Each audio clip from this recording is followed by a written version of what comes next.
법률 전문가 모시고 이번 항소 포기 사건과 관련한 법적 쟁점 그리고 여권과 법무부 장관의 말처럼 이 민사소송을 통해서 수천억으로 추정되는 추징금을 환수할 수 있는지 따져보겠습니다. 이고은 변호사와 함께합니다. 어서 오십시오. 안녕하세요. 안녕하십니까. 자, 우선 이번 사건 1심 판결부터 지금까지 간략하게 좀 정리를 좀 부탁드리겠습니다. 네, 이 사건 같은 경우에는 1심에서 일부 무죄가 선고가 됐고요. 그렇지만 5명의 피고인에 대해서 모두 다 유죄가 선고되었고 실형이 선고된 사건입니다. 네. 법정 구속이 됐고요. 다만 검찰에서는 일부 무죄가 나왔다라는 점과 검찰이 당초에 이제 구형했던 이 추징액수의 현저히 미달하는 추징액이 선고가 됐기 때문에 이런 점 때문에 11월 3일에 수사팀에서는 만장일치로 항소를 해야 된다라는 데 의견이 모아졌는데요. 이후에 5일에 이 중앙지검 지휘부에서 항소를 제기하자라는 결론을 내렸고, 그런데 이제 항소 제기 하루 전이죠. 7일에 좀 숨가쁘게 사건들이 좀 발생했던 것 같습니다. 이 2시에서 6시 사이에 중앙지검장이 이제 검사장 정결권을 가지고 있는데 항소 부분에 대해서 결재를 해준 겁니다. 네. 그런데 오후 7시 30분쯤에 대검에서 재검토하라라는 지시가 내려왔고요. 그리고 이 저녁 10시 20분경에 이 수사팀에서는 만약에 결재가 떨어지면 바로 접수할 수 있도록 법원 앞에서 대기를 한 상황이었는데 이 11시 53분, 그러니까 항소 시한을 7분 앞두고 결국 항소 불허를 최종 통보받고 항소장을 제출하지 않은 그런 상황으로 지금 전개가 되었습니다. 변호사님께서도 검사 생활을 해보셨잖아요. 그러니까 네. 지금 이 일련의 쭉 타임테이블들을 보면 또 내용들을 보면 이번 항소 포기가 이례적이다, 아니다. 어떻게 생각하세요? 통상적으로 검찰에서는 특히 무죄가 일부라도 선고됐을 경우에는요, 항소를 하는 것이 훨씬 더 많은 케이스는 맞습니다. 네네. 그런데 최근에 일선에서는 사실상 피해자의 진술이 크게 달라졌다라든지 특히 성범 사건에서 어떤 주요 진술이 흔들려서 무죄가 났을 경우에는 항소를 포기하는 경우가 덜어 있긴 하거든요. 그런데 문제는 이 사건이 굉장히 언론에서 많이 보도되고 중요 사건이었다라는 점이죠. 통상적으로 일반적인 형사 사건이 아니라 중요 사건 같은 경우에는 일부 무죄 내지는 전부 무죄가 선고됐을 때는 통상적으로 항소를 하는 것이 조금 더 많았던 케이스인 것 같고요. 조금이라도 무죄가 선고됐는데 항소하지 않았던 중요 사건이 제가 기억이 나지 않거든요. 그래서 이런 점에서 검찰 내부에서도 항소 포기는 이례적이다라는 이야기가 나오는 것 같습니다. 그러니까 이제 이게 뭐 맞다 틀렸다 개념이 아니라 이제 통상적인 사례를 보면 그렇다라는 말씀이신 것 같고. 그런데 또 이런 의견도 있습니다. 검찰의 어떤 기계적인 항소가 이른바 주는 피해가 또 적지가 않다. 이런 부분에 있어서는 조금 변화가 필요하지 않겠느냐는 일각의 의견에 대해서는 어떻게 생각하세요? 네, 저도 사실 검사로도 재직을 했고 현재는 형사전문 변호사로서 일을 하고 있지 않습니까?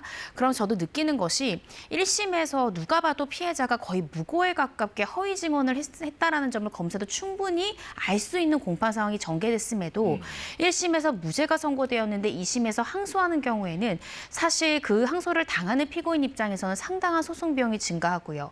또 그 피해의 기간이 상당히 늘어난다라는 점에서 문제점이 있다라는 것을 저도 변호사 생활을 하면서 현저히 느끼고 있습니다. 따라서 불필요한 항소가 자제되어야 된다라는 지침 자체는 또 충분히 수긍할 수 있는 그런 부분이지 않을까 싶은데요. 그런데 문제는 이번 대장동 사건 같은 경우에는 재산범죄이기 때문에 또 법리 다툼이기 때문에 이렇게 사실관계를 다툰다기보다는 법리적인 다툼이 있을 때는 신급을 달리할 경우에 또 다른 판단을 내놓을 가능성도 있기 때문에 아마 검찰 내부에서는 이런 부분들에 대해서 항소를 한 번 더 다퉈봤으면 어땠을까 이런 아쉬움에 여러 가지 의견들과 반발들이 나오는 것 같습니다. 법리적인 다툼의 여부를 2심이나 상급심에서 좀 달리 해석할 수 있는 여지도 있을 수 있기 때문에 그런 말씀이신 것 같고. 대장동 사건은 그런데 그런 얘기합니다. 이게 경제 범죄이긴 하지만은 확실하게 물증이 나온 게 별로 없다. 그러다 보니까 관계자의 어떤 증언, 이 증언들에 좀 의존을 해서 많이 좀 판단을 해왔다. 그래서 그 증언들이 또 법정에서 뭐 뒤바뀌거나 뒤집히거나 뭐 달라지거나 하는 일들이 판결에 영향을 줬다는 분석도 좀 있더라고요. 네, 그렇습니다. 이 사건 같은 경우에 배임죄도 있지만 또 뇌물죄도 또 중요한 판단의 죄명이었습니다. 네. 통상적으로 뇌물죄는요, 사실 당사자들의 진술이 핵심적인 증거인 경우가 대다수입니다. 사람들이 보는 앞에서 어떤 계좌에 증거를 남겨가면서 뇌물을 주는 경우는 없잖아요. 그렇죠. 그렇다 보니까 당사자들의 진술에 의존하는 경우가 많고 따라서 수사 단계 때에 관련된 모든 피의자들이나 참고인들의 진술이 일관된지를 보고 검사도 기소 여부를 결정하는 것이고요. 판사 또한 수사 단계 때의 진술과 주요 증인들과 피고인들의 진술이 얼마나 번복되는지 아니면 일관되는지를 보고 판단하는 것이기 때문에 이 사건이 유독 다르다라기보다는 통상적인 특히 뇌물 사건에서는 당연히 진술에 의존한 수사가 될 수밖에 없고 이 때문에 많은 이 참고인들과 증인들의 진술이 달라지는 경우도 있다라는 생각이 듭니다. 그러다 보니까 이제 앞서 두 정치인분들이 말씀하셨던 그 부분, 남욱 변호사 같은 경우에 뭐 법정에서 어떤 그 발언을 하면서 울먹이기도 했고, 그런데 또 남욱 변호사에 대해서는 또 진술이 여러 차례 번복되다 보니까 신빙성이 있느냐 이런 얘기도 있고, 어떻게 좀 보고 계세요?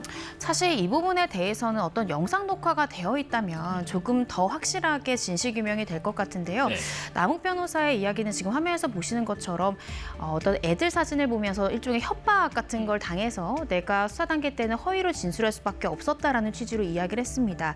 그러면서 뭐 배를 가르겠다라는 등의 이야기를 들어서 나는 어쩔 수 없이 허위 증언했다라는 취지인데, 그런데 또 이 사건을 담당했던 검사 이야기는 좀 다르거든요. 그때 당시에 배를 가른다 이런 말 자체를 한 적은 없다라는 것이고, 또 남욱 변호사가 진술을 거부했기 때문에 사실대로 진술하라는 이야기를 하면서 수사를 의사의 진료에 빗대어 이야기한 것이지 당신의 어떤 신체 부위를 어떻게 하겠다라는 취지는 아니었다고 이야기하기 때문에 사실상 이 부분에 대해서는 조금 더 진실 규명이 되어야 되지 않을까 싶습니다. 한 가지만 더 짚고 그 항소 포기 여부에 대해서 좀 논해보겠습니다.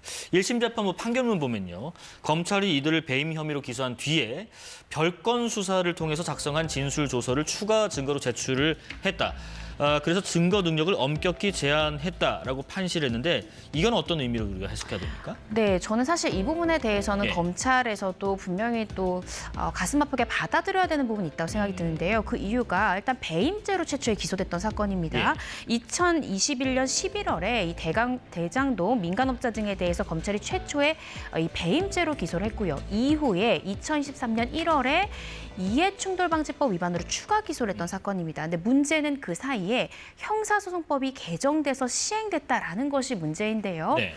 형사소송법이 개정되면서 예전에는 경찰 조서만 그랬는데 검찰 조서도 성립의 진정이 인정된다 하더라도 피고인이 내가 검찰 때 이야기했던 조서 내용 사실이 아닙니다라고 내용을 부인할 경우에는 증거로 사용할 수 없도록 개정이 됐습니다. 그런데 그 개정된 시기가 첫 번째 기소와 두 번째 기소 그 사이에 있었던 거죠. 아하. 그런데 검찰에서는 이후에 기소했던 사건들로 동일한 피고인들을 계속 검찰에 출석시켜서 진술을 받아서 조서를 작성한 이후에 이것을 개정 전에 기소했던 배임죄의 추가 증거로 계속 제출했던 겁니다. 그래서 이 부분에 대해서는 재판부에서도 분명히 문제가 있다라고 이야기했고요.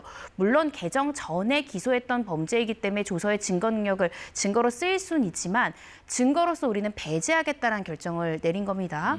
이미 기소된 피고인들, 동일한 피고인들을 법정 외의 장소로 끌어와서 동일한 부분을 반복해서 추궁하는 것은 옳지 않다라는 취지로 증거 배제 결정을 내려서 이 부분에 대한 증거는 사용되지 않았습니다. 자, 그렇다면 이 문제 짚어보겠습니다. 항소를 안 한 게 아니라 포기하게 된 것이라면 외압이 있었는가? 정성호 법무부 장관은요, 관련 사건 보고를 받고 신중하게 판단했으면 좋겠다 정도의 의견을 표현했을 뿐이다. 이게 또 항소 포기 지시 사실은 없다라고 거듭 부인을 하면서 관련해서 노만석 권한대행이 법무부 차관이 몇 개의 선택지를 제시했지만 사실상 항소 포기를 요구하는 내용이라 어쩔 수 없었다고 했다는 보도도 있고요. 또 국회 법사위에 출석한 이진수 법무부 차관은 노만석 대행에게 전화를 한 거는 맞지만 이게 뭐 수사 지휘권이랄지 이런 걸 행사한 건 아니고 정성호 법무부 장관이 항소 제기에 대해서 신중한 의견이란다라고 한 부분에 대해서 전화를 한 거다.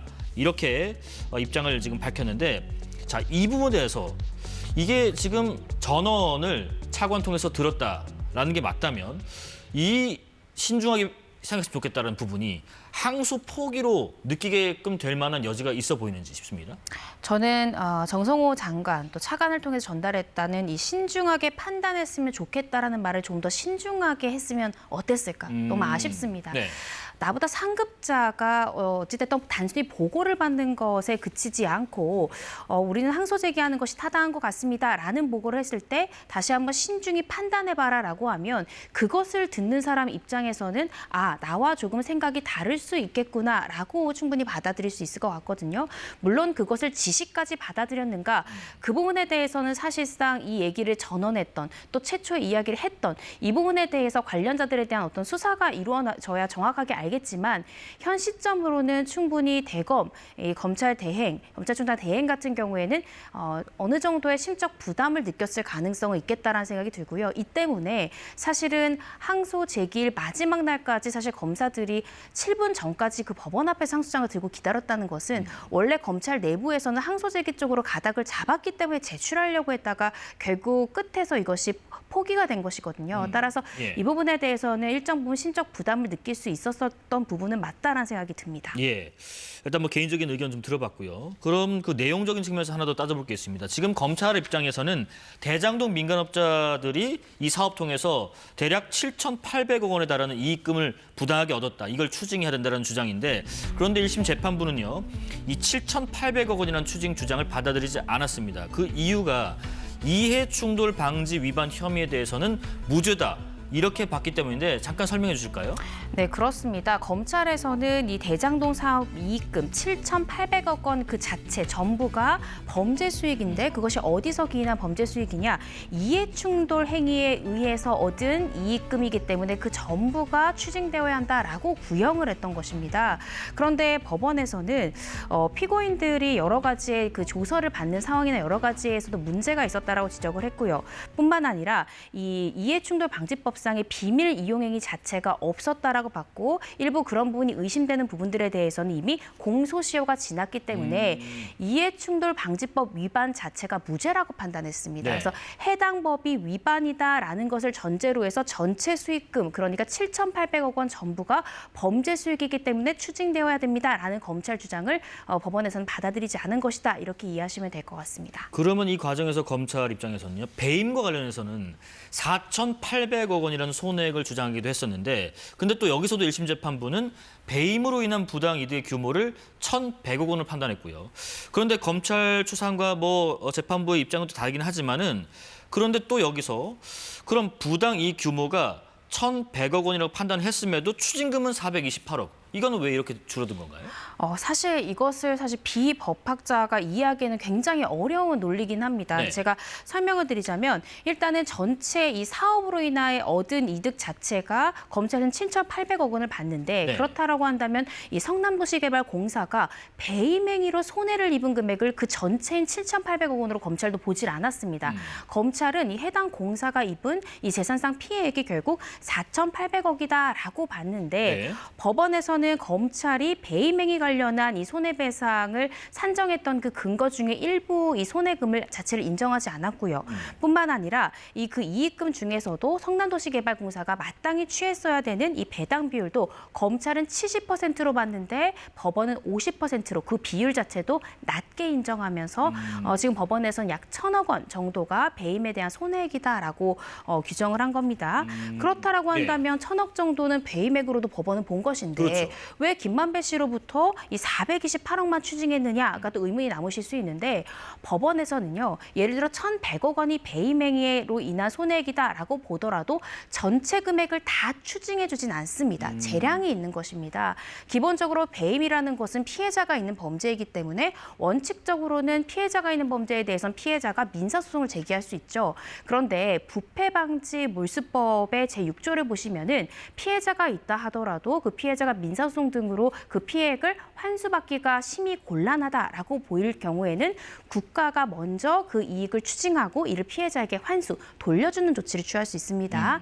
법원에서는 약 1,000억 원 정도가 배임으로 인한 피해액이다라고까지는 인정했지만 그중에서 피해자가 있는 범죄인데 그럼에도 불구하고 예외적으로 추징까지 해야 되는 범위는 김만배 씨로부터의 428억 정도는 국가가 추징을 해서 피해자에게 환수하는 것이 좋겠다라고 재량권을 발휘해서 판단한 것이다라고 이해하시면 될 것 같습니다. 자, 그렇다면 대장동 일당이 챙겼다는 수천억 원대의 부당 이득은 어떻게 환수될 것인가? 이 관련해서 법무부 장관 발언 잠깐 들어보겠습니다.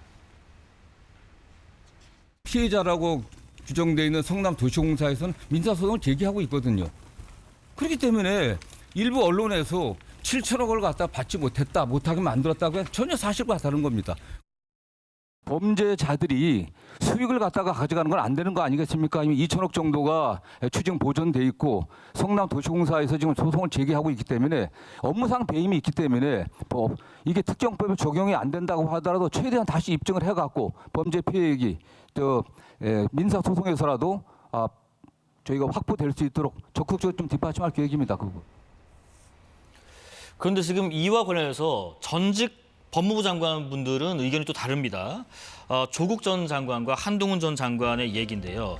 조국 전 장관은 성남시가 민사소송을 제기할 수 없는 경우에만 몰수와 추징이 가능하다는 게 요지고, 한동훈 전 장관 같은 경우는 1심 판결문을 언급하면서 좀 반박을 했습니다. 뒤늦게나마 피해 회복 과정에서 국가가 개입해서 이걸 추징해서 다시 환수한 조치를 할 수 있다. 두 사람 말 중에 누구 말이 맞는 건가요?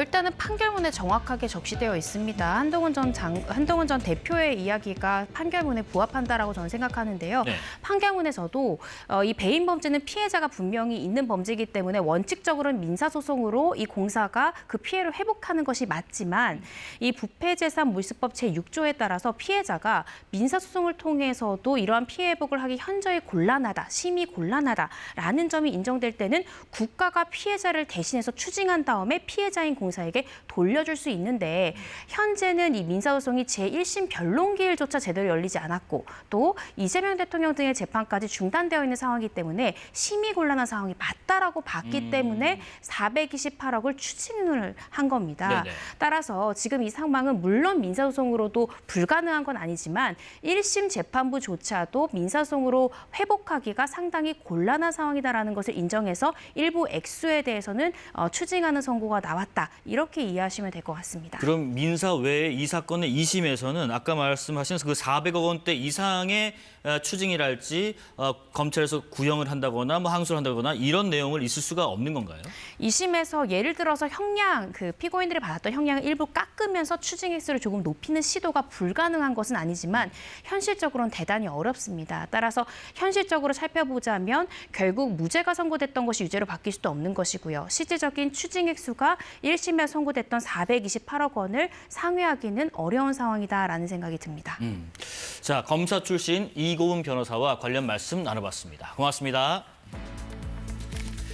자, 이제 아마 시간이 탐구 영역까지 끝났고 마지막 제2 외국어와 한문 영역만 남았겠습니다. 부모님들 아시죠? 잘 봤니? 뭐 이런 말 금기어입니다. 그저 고생했다는 한 말씀. 수능 수험생 여러분 모두 정말 고생 많으셨습니다. 11월 13일 목요일 사사건건은 여기까지입니다. 시청해주신 여러분 고맙습니다.